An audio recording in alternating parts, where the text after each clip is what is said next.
Hello my fellow organisers and welcome to Let's Organise and to my world of being organised. Today's topic, time management, it's all in the planning. Did you know that there's 86,400 seconds in a day? Now my question to you is, how do you utilise all those seconds?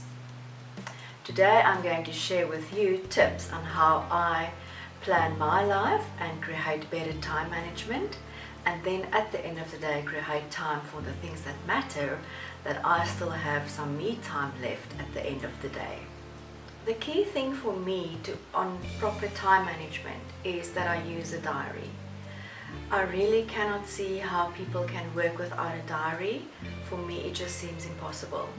I'm still old school, so I like a handwritten diary, because I know some people, they are completely in love with their electronic diaries. I try to disconnect now and then, and sometimes technology fails you, so I still like the old school version of my handwritten diary. So what do I do on a weekly basis for me to be organized? My day of the week that I set out is a Sunday evening.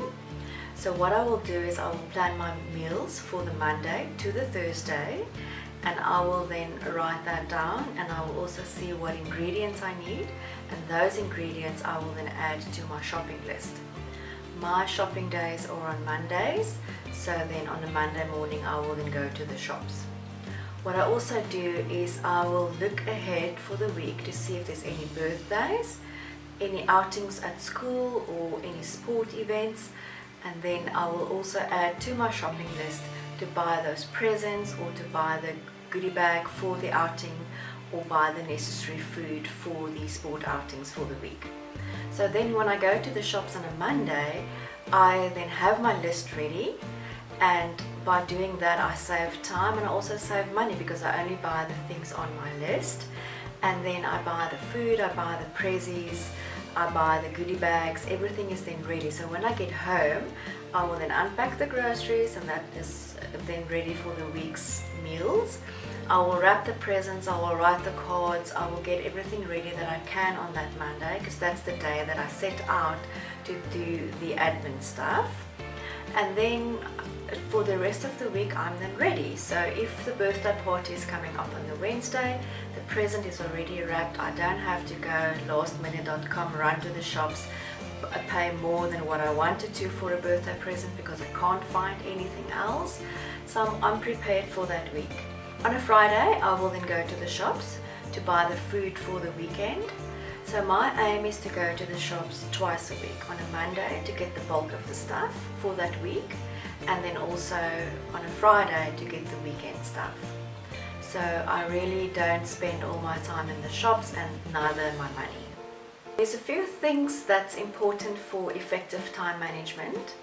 One of them is that you have to learn to say no to people. A lot of people struggle to say no when people ask them to do something, but you really have to look at what time you have available, what output you still need to deliver, and then you really have to consider that before you say yes to somebody asking you. We sometimes get in such a trap of helping other people out that we fail to help ourselves at the end of the day, and we don't have time for ourselves or to recharge our batteries. So really it's easy, just say no. Another big thing that really consumes our time is technology. I've googled and I've put the question in, what is the average time that people spend on their smartphones per day, and the simple answer that came out was 4 hours. So that's a lot of time in your day that you spend on social media such as Facebook, Pinterest, Instagram, Twitter, and you're really just digging into the lives of others. And sometimes you get depressed by doing that because you see what is on the front of happy families and holidays and spending, etc. And most of the times it just makes you depressed, and you fail to spend the time on yourself or with your family. So I really want to challenge you to disconnect, switch off the notifications on your phone, because it is just natural when you hear those notifications that you actually want to see who sent what. So what I've done is I've put the notifications off, so now and then I will check my phone, and then you spend less time on the smartphone, and you really then create more time in your day. Another thing that is a big ticket item for me for effective time management is to create a to-do list. Be very careful of the things that you put on there. It can also become very overwhelming. So what I do is I create my to-do list, and the key things that I put on there will be things that's important in the achievement of my goals, and the other one is then things that are urgent, so things that must happen. I will then look at things that I can delegate to people. Now that I will not put on my to-do list, I will then just delegate it. And sometimes there are just really things on our to-do list that we can just let go of. So those things you just discard that's on your to-do list. And then for me, the key thing is that you then pick 5 things a day on your to-do list, the key items. And then you make sure that you see to those 5 items. And then at the end of the day, you have this sense of achievement, and you also work through your to-do list, and then tomorrow you take another 5 items. Otherwise it is just going to get too overwhelming, and you're just not going to get to anything that is on your to-do list. Let's talk about procrastination. Oh, such a big word, and I really don't know why some of us do that, but we all do that. I do that. The key thing about procrastination, it's okay if you do it, but it must not impact your delivery, the quality thereof, and the timeliness thereof. If you want to procrastinate and you can still deliver with quality and on time, then it's okay. But it does take of your energy.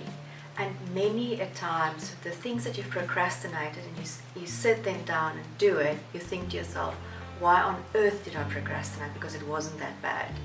So for me, the key thing is identify why you procrastinate. Sometimes perfectionists, they are the people in front of the line of procrastination because they want to do everything perfect. The other times we just don't feel like it. So what I do, the moment I identify something that I am procrastinating on, I will then say to myself, okay, the first thing tomorrow morning I have to do that, otherwise I can't get my coffee, I can't go check my emails. So that is then the thing that I tackle first thing in the morning, and then my reward is then my cup of coffee or whatever your reward is for yourself. Just get it done. And then be careful of multitasking. Multitasking is a myth. It doesn't exist. It just slows you down and you don't do the things properly. So I know the women love to roam on the fact that they can multitask. I would rather suggest that you focus on one thing at a time, do it properly, and then get over and done with, and then you move on to the next thing. Your mind can't think about 110 things at the same time. Your attention is then diverted, and something is going to slip somewhere. So rather focus on one thing and do it properly. Effective time management is really, it's all in the planning. I promise you, if you plan your day well, you will get through everything and you will have time for yourself. I have quite a busy schedule. I'm involved in quite a lot of things, but I can still at the end of the day read my book. So your day must be a split between responsibilities. It must be a split between what you have to do for your family, but there must also be me time in that diary of yours. And then a very interesting thing, if you go and take a piece of paper and you do hourly time slots from 12 at night till 12 the next night, that same day, so it's 24 hours that you will have on that page, and you start coloring in, okay, this is the time that I sleep, this is the time that I drive around for the children, or this is the time that I'm at the office, you will see that there's still a lot of gaps in between, and that is actually quite an eye-opener to see how much time you do have available and how much time sometimes we waste on invaluable stuff. Be selfish with your time. It's your time, it's your family's time, so that must always be your first choice of spending your time, and then the others fill in. And as I said before, learn to say no. Many a times those people use your time for the achievement of their goals, and they're just putting their monkey on your shoulder. So say no, think carefully of the time that you have available, and spend it wisely. People lately thrive on being busy. They love to say they're busy. It is this just busyness that is just overwhelming everybody and that's consuming everybody. Sometimes or most of the times, there's a difference between being busy and being productive. So be aware of that, because we can all be very busy during the day with zero output. So convert your time into productive time, then at the end of the day you will have that sense of achievement. It's all in the planning, fellow organizers. I'm asking you, how do you spend your 86,400 seconds a day? That's quite a lot, eh? I would love to connect with you. If you've liked this video, then please press like and don't forget to subscribe to my YouTube channel. I also add a post to my blog on the topic of the week.